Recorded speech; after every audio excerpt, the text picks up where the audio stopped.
Hello students, welcome to Shri Shyam Shikshan Sansthan online classes. आज students mathematics के इस लेक्चर में हम पढ़ेंगे सेकंड मीन वैल्यू थ्योरम या मीन वैल्यू थ्योरम का थर्ड पर में पढ़ेंगे हम Cauchy mean value theorem. Previous lecture में हमने लाग्रांज मीन वैल्यू थ्योरम पढ़ा था, जो मीन वैल्यू थ्योरम का फर्स्ट मध्यमान प्रमेय था। आज हम सेकंड मध्यमान प्रमेय या सेकंड मीन वैल्यू थ्योरम, जिसका नाम है कोशी मीन वैल्यू थ्योरम के बारे में डिस्कशन करेंगे। ठीक है स्टूडेंट्स, तो मीन वैल्यू थ्योरम वाला चैप्टर हमारा चल रहा है, जिसका हमारा 7th लेक्चर है, जो बीएससी सेकेंड ईयर और बीएससी बीएड सेकेंड ईयर में लगता है।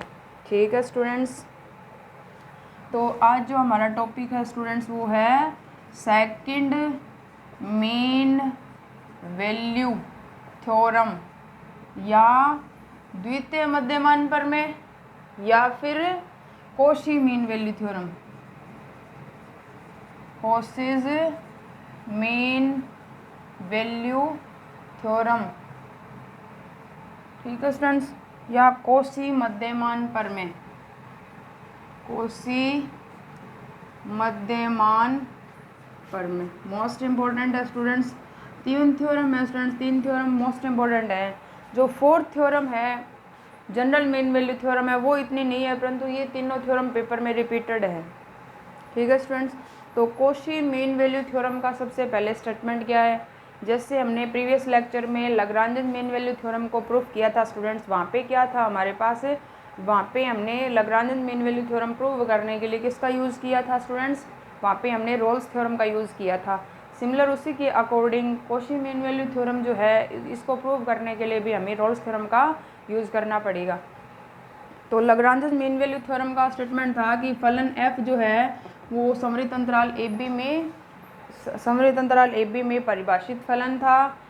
तो क्लोज्ड इंटरवल में सतत, ओपन इंटरवल में डिफरेंशिएबल, एंड एक पॉइंट था A और B के बीच के। तो f' का जो मान था हमारे पास, f' बराबर क्या था स्टूडेंट्स, f' बराबर था हमारे पास स्टूडेंट्स, f' इक्वल टू था वहाँ पे f' equal to F B minus F of a और बी माइनस ए, ये वाला था हमारे पास लाग्रांज मीन वैल्यू थ्योरम में। ठीक है स्टूडेंट, तो सबसे पहले क्या लिखते हैं, इसका स्टेटमेंट लिखते हैं।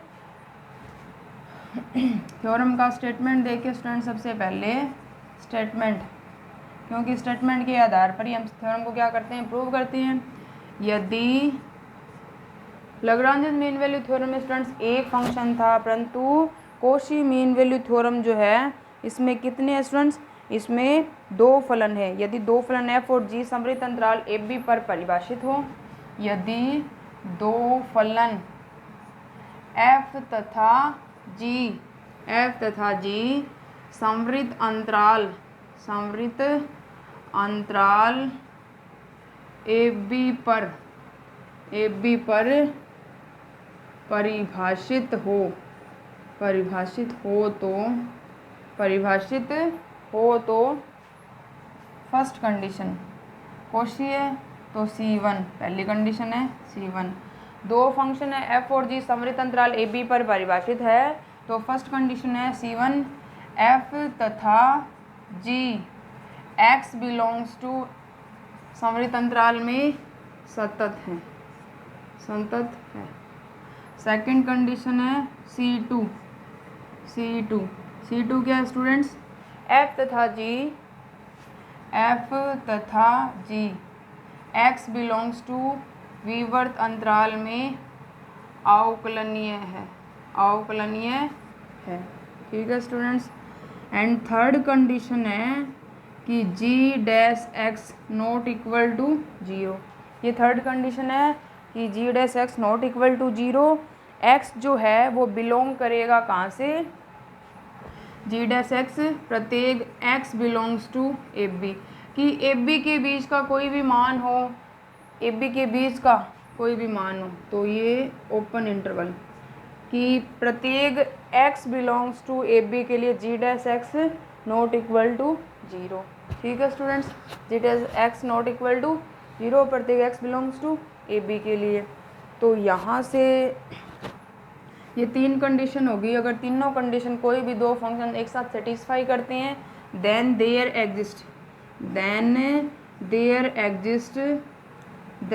Exist C belongs to A B, कि एक ऐसा बिंदु सी ए और बी के मध्य से बिलोंग करेगा, c belongs to A b सच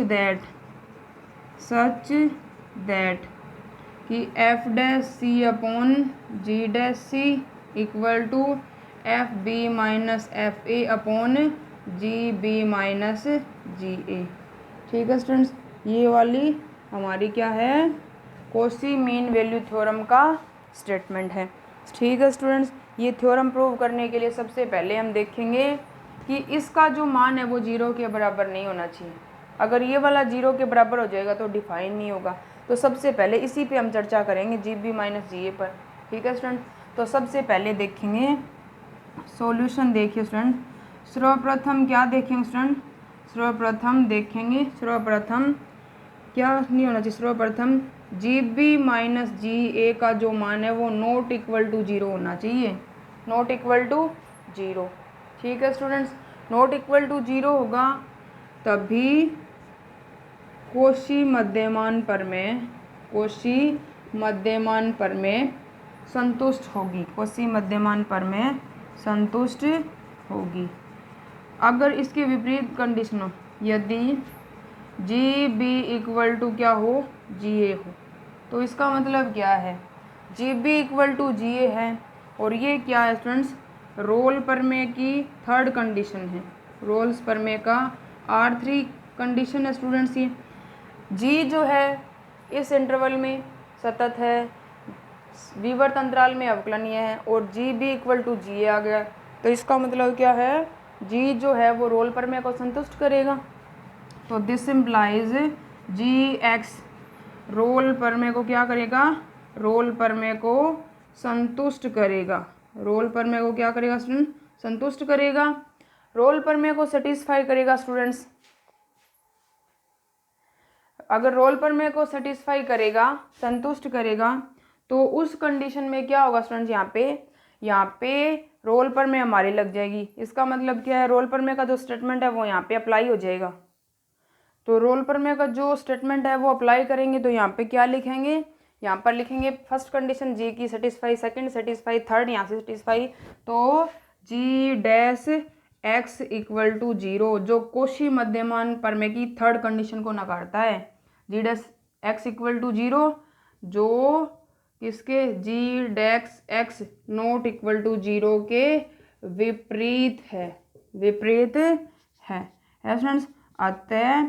अतः क्या है, g dash b, g b बराबर g a, g b equal to g a संभव नहीं है।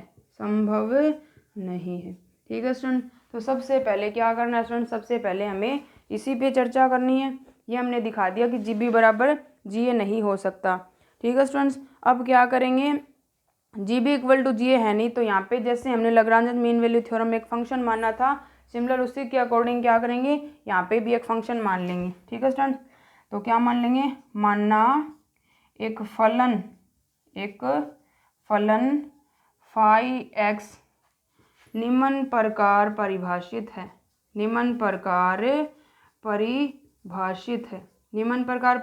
है, कैसे, फाई एक्स इक्वल टू हमने ले लिया एफ एक्स प्लस ए जी एक्स, ये वाला मान लिया, जहाँ पे ए कांस्टेंट वैल्यू इस प्रकार है, जहाँ अचर राशि कांस्टेंट है, अचर राशि ए इस प्रकार विद्यमान है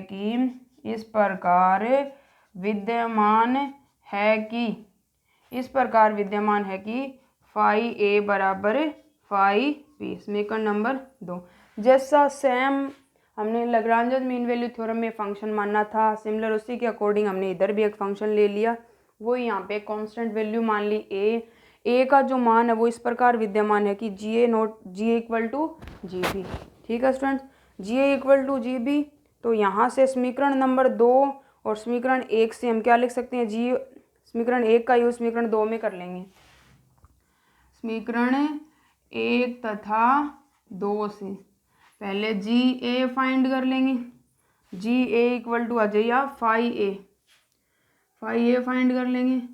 फाई ए इक्वल टू आ जाएगा हमारे पास है, फाई ए इक्वल टू क्या आ जाएगा student, phi a equal to आ जाएगा f of A plus A g of a आ जाएगा स्टूडेंट्स। यहाँ से समीकरण नंबर आ गई 3 तथा फाई ऑफ बी आ जाएगा यहाँ से F of A plus F of B plus G of B. ठीक है स्टूडेंट, समीकरण 3 और 4, क्योंकि फाई ऑफ ए बराबर फाई ऑफ बी, तो यहाँ से क्या कर लेंगे, वैल्यू पुट कर लेंगे इन दोनों की।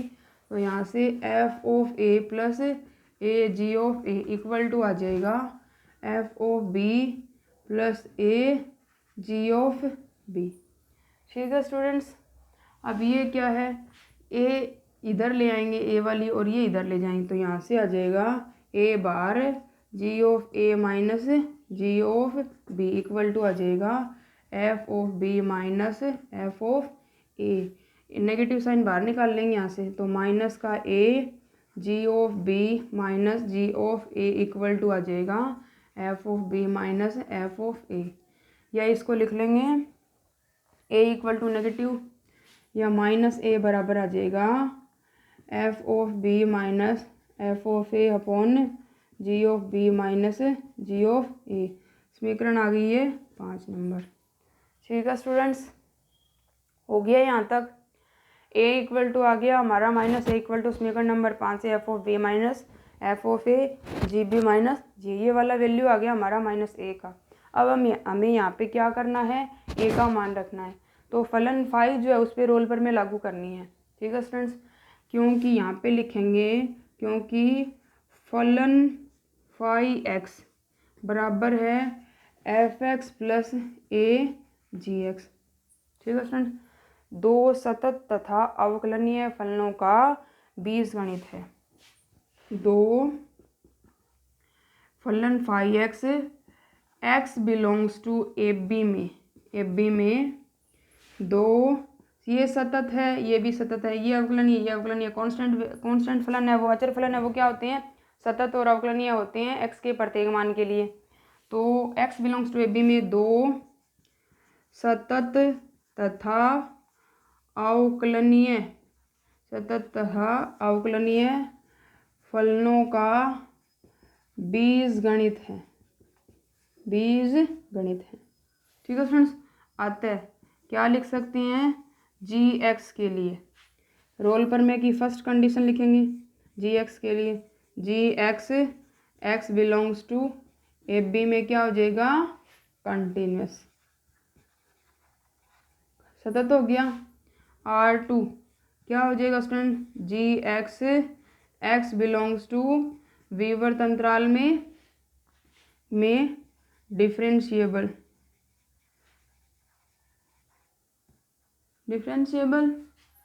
एंड R3 क्या है, ये तो हमने मानना था कि ए इस प्रकार विद्यमान है कि फाई ऑफ ए बराबर फाई ऑफ बी। जी नहीं स्टूडेंट्स, फाई है इधर, ये फंक्शन फाई पे अप्लाई कर रहे हैं हम, तो फाई। ठीक है स्टूडेंट्स, और हमने थर्ड में माना था कि फाई ऑफ ए बराबर फाई ऑफ बी। रोल पर में संतुष्ट है, देन देयर एग्जिस्ट लिखेंगे, then there exist C belongs to A b such that f dash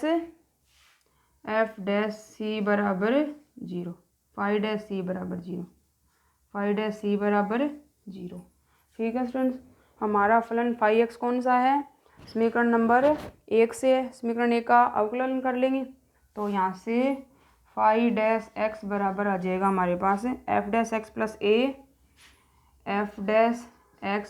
A G dash x equal to 0।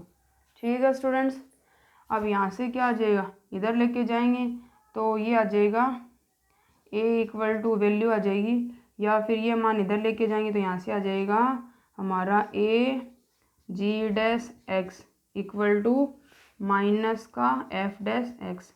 तो a बराबर आ गया माइनस का F dash X upon ji dash X. a का मान आ गया हमारे पास ये वाला।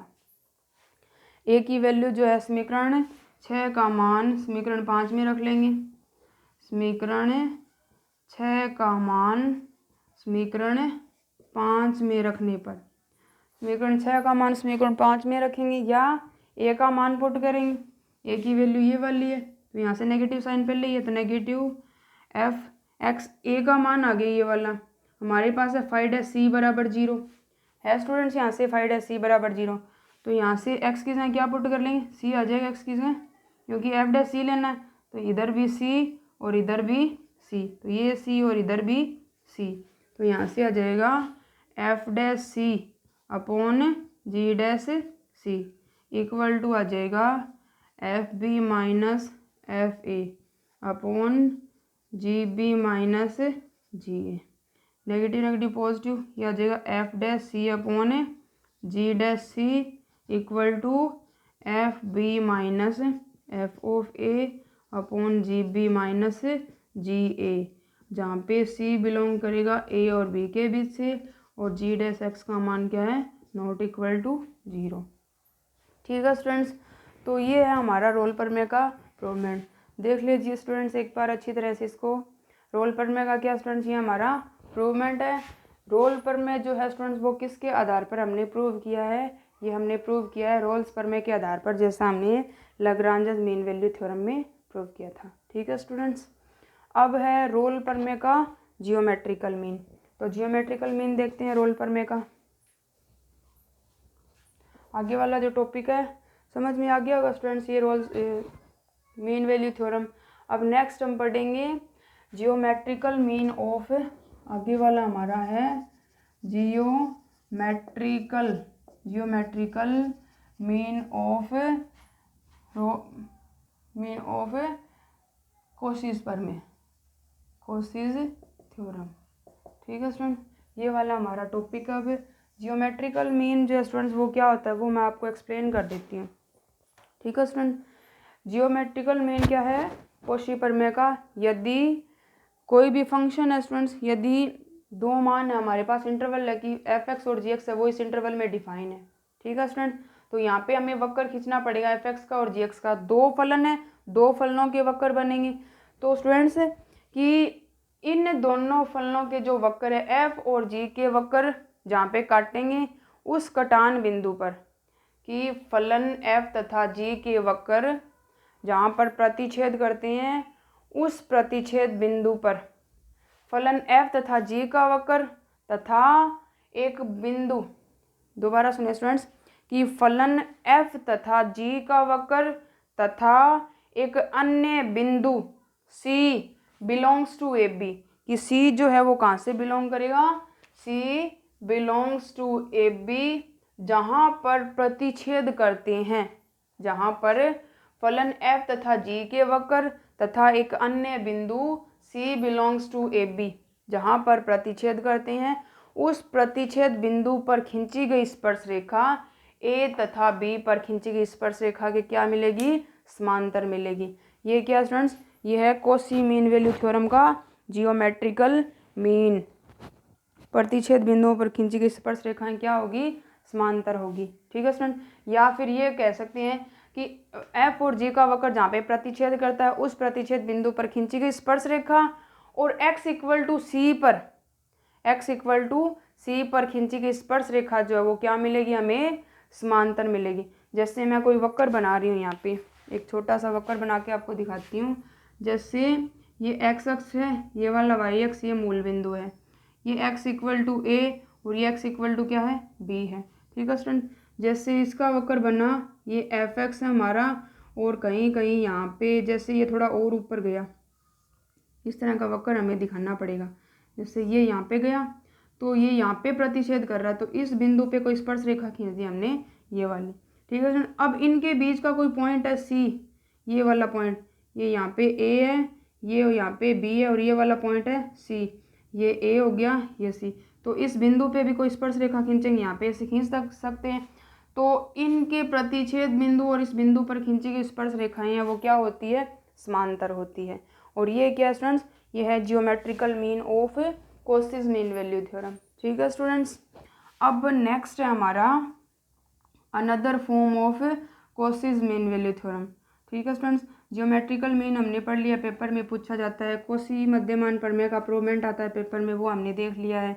अब है another form of Cauchy's mean value theorem, और साथ में इसके पढ़ेंगे जनरल मीन वैल्यू थ्योरम का स्टेटमेंट ओनली। प्रूवमेंट पूछा नहीं जाता है जनरल मीन वैल्यू थ्योरम का, अगर पढ़ना है तो सिमिलर इसी के अकॉर्डिंग है, आप बुक से कर सकते हो जनरल मीन वैल्यू थ्योरम का प्रूवमेंट। ठीक है स्टूडेंट, उसके बाद हम पढ़ेंगे एक्सरसाइज जो है इसकी 4th बी, उसके जो इंपॉर्टेंट क्वेश्चंस हैं वो हम सोल्व करेंगे, पहले एग्जांपल्स फिर क्वेश्चन सोल्व करेंगे। ठीक है स्टूडेंट्स, तो नेक्स्ट लेक्चर में हम पढ़ेंगे, नेक्स्ट लेक्चर में another form of Cauchy's mean value theorem and general mean value theorem का स्टेटमेंट और कुछ इंपॉर्टेंट एग्जांपल्स पहले। ठीक है students, thank you. Lecture number 8 में हम स्टार्ट करेंगे ये वाला।